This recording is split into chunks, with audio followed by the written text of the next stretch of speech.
ತುಂಬ ಶೋಷಿತರ ಅಸ್ಪೃಶ್ಯರ ಪಾಲಿನ ಮಹತ್ವದ ದಿನ ಅಂತ ಹೇಳ್ಬೋದು. ಯಾಕೆಂದರೆ ಡಿಸೆಂಬರ್ 25, 1927 ಇಸ್ವಿಯಲ್ಲಿ ಬಾಬಾ ಸಾಹೇಬ್ ಅಂಬೇಡ್ಕರ್ ಅವರು ಏನು ಈ ದೇಶಕ್ಕೆ ಒಂದು ಮೌಢ್ಯವನ್ನು ತುಂಬಿ ಚಾತುರ್ವರ್ಣ ಪದ್ಧತಿಯನ್ನು ತುಂಬಿ ಈ ಜನರನ್ನು ಸಾವಿರಾರು ವರ್ಷಗಳ ಕಾಲ ಶೋಷಣೆಗೆ ಒಳಪಡಿಸಿದ್ರು. ಅಂತಹ ಒಂದು ಮನುಸ್ಮೃತಿ ಪದ್ಧತಿಯನ್ನು ಅವರು ಸುಟ್ಟಾಕೋದ್ರ ಮುಖಾಂತರ ಇವತ್ತು ವೈಜ್ಞಾನಿಕವಾಗಿ ನಾವು ಚಿಂತನೆ ಮಾಡಲಿಕ್ಕೆ ಅವಕಾಶವನ್ನು ಬಾಬಾ ಸಾಹೇಬರು ಮಾಡಿಕೊಡ್ತಾರೆ. ಪುಸ್ತಕ ಪ್ರೇಮಿ ಅಂಬೇಡ್ಕರ್ ಅವರು ಒಂದು ಪುಸ್ತಕವನ್ನು ಸುಡ್ತಾರೆ ಅಂದರೆ ಆ ಪುಸ್ತಕದಲ್ಲಿ ಎಷ್ಟು ವಿಷಕಾರಿ ಅಂಶಗಳಿರ್ಬೇಕಂತ ನಾವು ಅರ್ಥ ಮಾಡ್ಕೊಳ್ಬೇಕಾಗ್ತದೆ. ಅದೇ ಮನುಸ್ಮೃತಿ.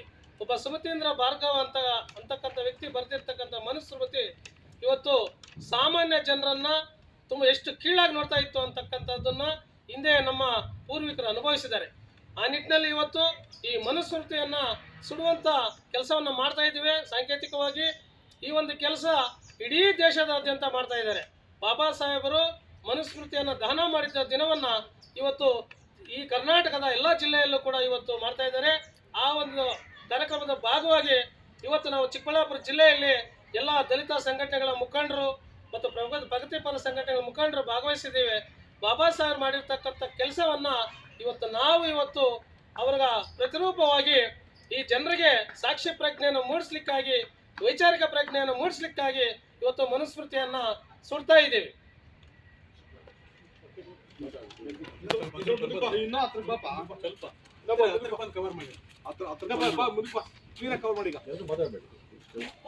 ಒಬ್ಬರು ಮಾತಾಡಿ ಏನಿವತ್ತು ಅಂಬೇಡ್ಕರ್ ಅವರು ಮನುಸ್ಮೃತಿಯನ್ನ ಸುಟ್ಟಿರ್ತಕ್ಕಂಥ ದಿನ ಇವತ್ತು. ಯಾಕೆ ಅಂಬೇಡ್ಕರ್ ಮನುಸ್ಮೃತಿಯನ್ನು ಸುಟ್ಟರು ಅನ್ನೋದು ಬಹು ಮುಖ್ಯವಾದಂಥ ವಿಚಾರ ಇದು. ಈ ದೇಶ ಅಂದರೆ ನಮ್ಮ ಭಾರತ ದೇಶ ಬಹುಜನರ ದೇಶ. ಮೊದಲಿಗೆ ಈ ದೇಶದಲ್ಲಿ ನಾಗಾ ಸಂಸ್ಕೃತಿಯನ್ನು ಹೊಂದಿರತಕ್ಕಂಥ ದೇಶ, ಯಾವುದೇ ಜಾತಿ ಭೇದ ಇಲ್ಲದೆ ಇರತಕ್ಕಂಥ ದೇಶವಾಗಿತ್ತು. ನಮ್ಮ ದೇಶಕ್ಕೆ ಹೊರಗಡೆಯಿಂದ ಆರ್ಯರು ಬಂದಂಥ ಸಂದರ್ಭದಲ್ಲಿ ನಮ್ಮ ಒಂದು ವೀಕ್ನೆಸ್ಗಳನ್ನು ಕಂಡುಹಿಡ್ಕೊಂಡು ನಮ್ಮಲ್ಲಿ ಮೌಢ್ಯತೆಯನ್ನು ಬಿತ್ತಿ, ಮೇಲು ಕೀಳನ್ನು ಬಿತ್ತಿ ಮನುಸ್ಮೃತಿಯನ್ನು ಸೃಷ್ಟಿ ಮಾಡಿರ್ತಕ್ಕಂಥ ಸಂದರ್ಭ ಇದು. ಅಂಬೇಡ್ಕರ್ ಅವರು ತನ್ನ ಹೋರಾಟದ ದಿನಗಳಲ್ಲಿ, ತನ್ನ ಬಾಲ್ಯದ ದಿನಗಳಲ್ಲಿ ಅನೇಕ ಅಸಮಾನತೆಯನ್ನು ಕಂಡಿರ್ತಕ್ಕಂಥವರು. ಎಲ್ಲೆಲ್ಲಿ ತಳಮಟ್ಟದ ವರ್ಗಕ್ಕೆ ಎಲ್ಲೆಲ್ಲಿ ಯಾವ ರೀತಿಯ ಒಂದು ತೊಂದರೆಗಳಾಗ್ತಾ ಇದ್ದಾವೆ, ಅಸಮಾನತೆ ನಡೆಯುತ್ತೆ, ಮೇಲು ಕೀಳು ಇದೆ, ಜಾತಿ ಭೇದ ಇದೆ ಅನ್ನುವಂಥದ್ದನ್ನು ಅಂಬೇಡ್ಕರ್ ಕಂಡಿರ್ತಕ್ಕಂಥದ್ದು. ಅಂಬೇಡ್ಕರ್ ಅವರು ನಮ್ಮ ಆನಂದ್ ಹೇಳ್ದಂಗೆ ಅಂಬೇಡ್ಕರ್ ಯಾವುದೇ ಪುಸ್ತಕವನ್ನು ಕಳ್ಕೊಳ್ಳೋದಕ್ಕೆ ತಯಾರಿ ಇರೋದಿಲ್ಲ. ಆದರೆ ಒಂದು ಮನುಸ್ಮೃತಿಯನ್ನು ಈ ದೇಶದಲ್ಲಿ ಸುಡ್ತಾರಂದರೆ ಅದರಲ್ಲಿ ಯಾವ ರೀತಿಯ ಒಂದು ವಸ್ತುಸ್ಥಿತಿ ಇದೆ ಅನ್ನೋದನ್ನು ನಾವೆಲ್ಲರೂ ಕೂಡ ಅರ್ಥ ಮಾಡ್ಕೋಬೇಕು. ಇವತ್ತು ಏನು ಇಡೀ ಭಾರತ ದೇಶದಾದ್ಯಂತ ಇವತ್ತು ಮನುಸ್ಮೃತಿಯನ್ನು ಸುಟ್ಟಿರ್ತಕ್ಕಂಥ ದಿನವಾಗಿ ಇವತ್ತು ಆಚರಣೆ ಮಾಡ್ತಾ ಇದ್ದೀವಿ ನಾವು.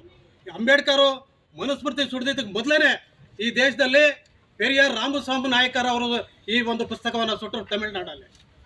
ಈ ಒಂದು ಮನುಸ್ಮೃತಿಯನ್ನು ಸುಡ್ತಕ್ಕಂಥ ಅವಕಾಶವನ್ನು ಮೊದಲು ಪ್ರಸ್ತಾಪ ಮಾಡಿದಂಥವರು ಇದೇ ಬ್ರಾಹ್ಮಣ ಜಾತಿಯ ಒಬ್ಬ ವಿದ್ಯಾವಂತ ವರ್ಗದ ಒಬ್ಬ ವ್ಯಕ್ತಿ.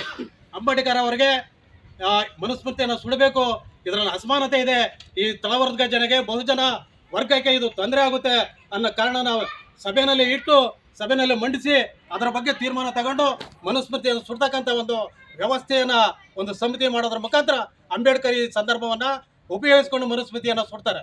ಆ ಮನುಸ್ಮೃತಿಯನ್ನು ಸುಡೋದ್ರ ಮುಖಾಂತರ ಈ ದೇಶಕ್ಕೆ ಎಲ್ಲರಿಗೂ ಸಮಾನವಾದಂಥ ಸಮಾನತೆಯನ್ನು ಕೊಡ್ತಕ್ಕಂಥ ಒಂದು ಅತ್ಯುತ್ತಮವಾದಂಥ ಸಂವಿಧಾನ ಈ ದೇಶಕ್ಕೆ ಕೊಟ್ಟಿದ್ದಾರೆ. ಇವತ್ತು ನಮಗೆ ಬೇಕಾಗಿರ್ತಕ್ಕಂಥದ್ದು ಮನುಸ್ಮೃತಿ ಅಲ್ಲ, ಸಂವಿಧಾನ ಅನ್ನೋಂಥದ್ದು ನಾವೆಲ್ಲರೂ ಕೂಡ ಅರ್ಥ ಮಾಡ್ಕೊಳ್ಬೇಕಾಗಿರ್ತಕ್ಕಂಥ ಸಂದರ್ಭ ಇದು. ಇವತ್ತು ಏನು ಕೇಂದ್ರದಲ್ಲಿ BJP ಸರ್ಕಾರ ಇದೆ, ಇವತ್ತು ಅದು ಮನುಸ್ಮೃತಿಯನ್ನು ಮತ್ತೊಂದು ಸಾರಿ ಈ ದೇಶದಲ್ಲಿ ಮನುಸ್ಮೃತಿ ಸರ್ಕಾರ ಮಾಡೋದಕ್ಕೆ ಇವತ್ತು ಎಲ್ಲ ರೀತಿಯ ವ್ಯವಸ್ಥೆಗಳನ್ನು, ಪಿತೂರಿಗಳನ್ನು ಮಾಡ್ತಾ ಇದೆ. ಹಾಗಾಗಿ ನಾವೆಲ್ಲರೂ ಕೂಡ ಬಹುಜನ ಬಂಧುಗಳು ನಾವೇನಿದ್ದೀವಿ ನಾವೆಲ್ಲ ಎಚ್ಚೆತ್ಕೊಳ್ಬೇಕಾಗಿದೆ. ಇವತ್ತು ಮನುಸ್ಮೃತಿಯನ್ನು ಹೊರಗಡೆ ಹಾಕಿ ಇವತ್ತು ಸಂವಿಧಾನವನ್ನು ಉಳಿಸ್ತಕ್ಕಂಥ ಕೆಲಸ ನಾವೆಲ್ಲರೂ ಮಾಡ್ಬೇಕಂತ ಹೇಳಿ ನನ್ನ ಎರಡು ಮಾತನ್ನು ಮುಗಿಸ್ತಾ ಇದ್ದೀವಿ. ಜೈ ಜೈ ಜೈ ಜೈ ಜೈ ಭೀಮ್, ಜೈ ಭೀಮ್, ಜೈ ಭೀಮ್. ಡಾಕ್ಟರ್ ಬಾಬಾ ಸಾಹೇಬ್ ಅಂಬೇಡ್ಕರ್ ಅವರಿಗೆ ಜಯವಾಗಲಿ. ಡಾಕ್ಟರ್ ಬಾಬಾ ಸಾಹೇಬ್ ಅಂಬೇಡ್ಕರ್ ಅವರಿಗೆ ಜಯವಾಗಲಿ. ಸಂವಿಧಾನ ಶಿಲ್ಪಿ ಡಾಕ್ಟರ್ ಬಾಬಾ ಸಾಹೇಬ್ ಅಂಬೇಡ್ಕರ್ ಅವರಿಗೆ ಜಯವಾಗಲಿ.